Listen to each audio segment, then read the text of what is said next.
தந்தை, மகன், தூய ஆவியின் பெயராலே ஆமேன். மூவொரு கடவுளுடைய அருளும் ஆசீரும் பாதுகாப்பும் வழி நடத்துதலும் உங்களோடு இருப்பதாக. பொதுக்காலம் 18வது வாரம் திங்கட்கிழமை.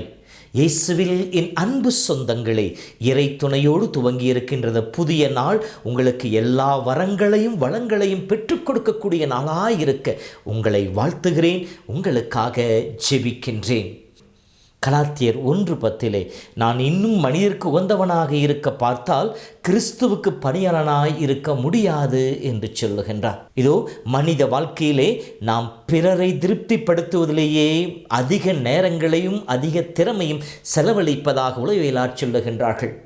தன்னோடு இருக்கின்ற மனிதர்களை திருப்திப்படுத்த, தான் வேலை செய்கிற இடத்தில் இருக்கின்ற அதிகாரிகளை திருப்திப்படுத்த, தன் நண்பர்களை திருப்திப்படுத்த, தன் உடன் உழைப்பாளர்களை திருப்திப்படுத்த என்று சொல்லி இதோ நாம் பெரும்பான்மையான சமயங்களிலே நாம் செய்கின்ற எல்லா செயல்களிலும் பிறரை திருப்திப்படுத்துவதற்காக முற்படுகின்றோம். பிறரை சமாதானப்படுத்த, பிறருக்கு மகிழ்ச்சியை கொடுப்பதற்காக என்று சொல்லி நம்மையே நாம் ஏமாற்றிக் கொள்பவர்களாக இருந்து கொண்டிருக்கின்றோம். இதை செய்ததால் என்னோடு பேசுவார்கள், எனக்கு துணையாக இருப்பார்கள், என் சார்பாக இருப்பார்கள், என்னை நண்பராக உறவாக ஏற்றுக்கொள்வார் என்று சொல்லி போலியான வாழ்வை வாழ்பவர்களாக இருக்கின்றோம். அது போதக பணியிலும் மிகவும் ஆட்கொள்ளப்பட்டதாக இருக்கின்றது. இறை செய்தியை சொல்லுகின்ற பொழுது கூட மக்களுக்கு சந்தோஷத்தை கொடுக்கக்கூடிய, மக்களுக்கு ஒரு வகையான உணர்ச்சியில் மகிழ்ச்சியை கொடுக்கக்கூடிய செய்திகளை மட்டுமே சொல்லி தனக்கு கூட்டத்தை சேர்க்கின்ற மனிதர்களாகும் இந்த போதக பணியும் நடந்து கொண்டிருக்கின்றது. இதேபோல்தான் எரேமியா வாழ்ந்த போதும் நடந்தது. அதைத்தான் இன்றைய முதல் வாசகம் நமக்கு சொல்லி காட்டுகின்றது. பாபிலோனிய அடிமைத்தனத்திலே மக்கள் வாழ்ந்து கொண்டிருக்கிற பொழுது துன்புற்று கொண்டிருக்கின்றார்கள். இது பாபிலோன் வழியாக கடவுள் இஸ்ராயல் மக்களை நெறிப்படுத்துவதற்காக அனுப்பப்பட்ட அடிமைத்தனம். இப்படி இருக்கின்ற பொழுது அரசனையும் மக்களையும் திருப்திப்படுத்துவதற்காக, அவர்களுக்கு ஒரு வகையான கிளுகிழுப்பை ஏற்படுத்துவதற்காக என்ன சொல்கின்றார்? அனனியா என்கின்ற இறைவாக்கினர் வந்து இதோ இன்னும் 2 ஆண்டுகள் தான், இன்னும் கொஞ்ச நாட்கள் தான், இந்த 2 ஆண்டுகளிலே கடவுள் அந்த நுகத்தடியை முழுவதுமாக முறித்து எடுத்து விடுவார், உங்களுக்கு விடுதலை கொடுப்பார், நீங்கள் மீண்டும் தன் சொந்த நாட்டிற்கு வந்து சேர்வீர்கள் என்கின்ற ஒரு மகிழ்ச்சி கொடுக்கின்ற ஒரு செய்தியாக அவர்களை திருப்திப்படுத்த வேண்டும் என்கின்ற ஒரு உணர்வோடும் தன்னுடைய இறைவாக்கு பணியை காத்துக்கொள்ள வேண்டும் என்பதற்காகவும் அங்கே இறைவாக்கு உரைப்பதாக இருக்கிறது. ஆனால் ஆண்டவருடைய பெயரை சொல்லி அங்கே அனனியா இறைவாக்கு உரைக்கின்றார். மற்றொரு இறைவாக்கினர் அந்த சமயத்திலே இறைவனால் அனுப்பப்பட்ட எரேமியா. இந்த துன்பக்காலம் நீங்காது, இதை நீங்கள் கடந்து போயே ஆக வேண்டும், இதன் வழியாக கடவுள் உங்களை தூய்மைப்படுத்தி கொண்டிருக்கின்றார், துன்பத்தை வெறுக்க முடியாது என்று சொல்லி உண்மையான அந்த இறை செய்தியை சொல்பவராக இருக்கின்றார். இங்கே தன்னுடைய இறைவாக்கு பணியை காத்துக்கொள்வதற்காக அல்ல, இறைவனுடைய செய்தியை சொல்வதற்காக அங்கே தன்னை வெளிப்படுத்துகின்றார். இப்படி போலியாக இறைவனுடைய பெயரை சொன்ன அந்த அனனியா இறைவாக்கின எரேமியா சொல்லிய பிரகாரமே அந்த ஆண்டே மடிந்து போகிறார். இறைவாக்கு உண்மையானது என்பது எப்போது நிறைவேறும்? அது நிறைவேறுகின்ற பொழுது அது இறைவன் தான் சொன்னார் என்பதற்கு அடையாளமாக இருக்கும். ஆனால் அனனியா சொன்னது நிறைவேறவில்லை. காரணம், அவர் தன்னை காப்பாற்றிக் கொள்ள, தன்னோடு இருக்கின்ற அரசனையும் மக்களையும் திருப்திப்படுத்துவதற்காக ஒரு போலியான செய்தியை சொல்வதாக இருக்கின்றது. பெரும்பான்மையான சமயங்களில் நாமும் பிறரை திருப்திப்படுத்த ஆரம்பிக்கிற பொழுது கடவுளுக்கு எதிராக, நமக்கு எதிராகவே ஒரு போலியான வாழ்பவர்களாகத்தான் இருப்போம். உதாரணமாக பார்க்கின்ற பொழுது பழைய ஏற்பாட்டிலே 1 அரசர் புத்தகத்திலே வருகின்ற ஒரு நபர், 1 அரசர்கள் 3 படிக்கிற பொழுது சாலமோன் தாவீதிற்கு அடுத்த நிலையிலே அரசனாக திருப்பொழிவு செய்யப்படுகின்றான்.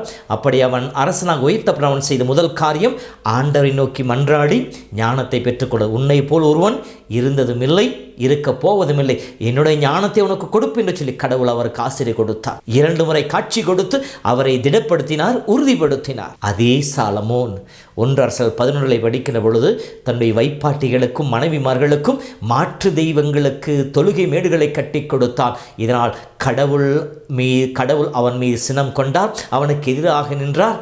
பகைவர்களை அவருக்கு ஏற்படுத்தின என்று சொல்லப்படுகின்றது.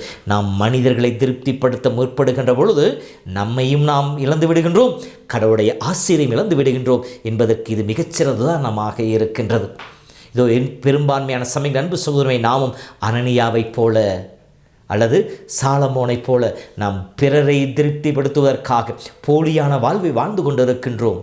பிறருக்கு சந்தோஷத்தை கொடுக்க வேண்டும் என்பதற்காக, பிறர் என்னோடு இருக்க வேண்டும் என்பதற்காக, எனக்கு பிடிக்கிறதோ பிடிக்கவில்லையோ, நான் விரும்புகின்றேனோ விரும்பவில்லையோ அந்த காரியங்களை செய்து கொண்டிருக்கின்றேன், அந்த செயல்பாடுகளில் ஈடுபட்டு கொண்டிருக்கிறேன். சிந்தித்து பார்ப்போம். நாம் பிறரை ஒருபோதும் திருப்திப்படுத்த முடியாது, எல்லோரையும் திருப்திப்படுத்த முடியாது. உண்மையாக வாழ்கின்ற பொழுது கடவுள் நம் வழியாய் அதற்கான ஆசிரை நம்மோடு இருக்கிற மக்களுக்கு கொடுப்பார். ஆகவே அன்பு சகோதரமே, இதோ இந்த நாளிலே இந்த ஒரு செய்தியை நாம் சிறிது அலசி பார்ப்போம். இந்த நாளிலே நான் காலை கண் விழித்தது முதல் கண்ணுறங்கச் செல்லும் வரைக்கும் எந்த அளவிற்கு ஆண்டவனுக்கு உகந்தவனாக, என் மனசாட்சிக்கு உகந்த விதத்திலே நான் வாழ்ந்து கொண்டிருக்கின்றேன். ஒரு சில நேரங்களே தவறு என்றும் தெரிந்தும் கூட நான் சொன்னால் அவர்கள் என்ன நினைத்துக் கொள்வார்கள், அவர்கள் என்னோடு பேச மாட்டார்களே, என்னை விட்டு விலகிச் சென்று விடுவார்களே என்கின்ற மனநிலை எத்துணை தரம் நாம் தவறு என்று தெரிந்து சொல்லாமல் இருந்திருக்கின்றோம். பிறர் செய்வதை தவறு என்று சொல்லி சுட்டி காட்டாமல் அவரை நெறிப்படுத்தாமல் இருந்திருக்கின்றோம். ஆகவே அன்பு சகோதரமே, இந்த நாளில் நாம் சிறிது சிந்தித்து பார்ப்போம். உண்மையான வாழ்வு வாழ முயற்சிப்போம். அதன் வழியாக வருகின்ற துன்பங்களை ஏற்றுக்கொள்வோம்.